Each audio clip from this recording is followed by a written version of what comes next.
Ilang manggagawa na todo kayod pa rin sa gitna ng matinding init ng panahon, mukha ng inspirasyon ngayong Labor Day. May detalye si Ivy Hernando. Sa gitna ng matinding init ng panahon, walang reklamo ang 72 anyos na si Zenaida sa pagbebenta ng samalamig. Kaya mainit po, nagtsatsaga po para lang ho makatulong din kami sa mga anak namin.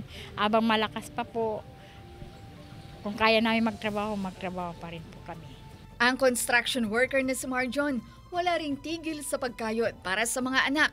Hindi ka magtatrabaho, walang babadgetin sa bahay. Ilan lang sila sa mga manggagawang dapat bigyan ng pagkilala dahil kahit nahihirapan, lumalaban ng patas sa buhay. Sa Vigan City, isang dugong Bigenyo ang itinuturing ama ng labor union sa bansa na si Isabelo de los Reyes.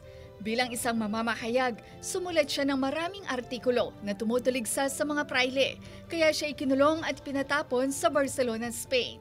Pero sa kanyang pagbabalik bansa, nilabanan niya mga kapitalista at bumuo ng collective bargaining.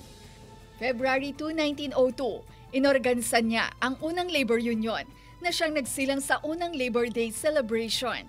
Bahagi ng kasaysayan na kinikilala ng LGU. Isa siya sa pinaka-importanteng personalidad dito sa Vigan City. And he's the first ever licensed na Pilipino na binigyan ng pagkakataon na magsulat sa sarili niyang lengguwahe. As part of the 3 de Mayo Vigan Festival of the Arts, ito nga, binibigyan natin siya ng honor. Nag-alay naman ng bulaklak ang mga kawani ng city government at ibang ahensya ng gobyerno sa marker ni Don Belong bilang paggunita sa Labor Day. Ivy Hernando, 1 North Central Luzon.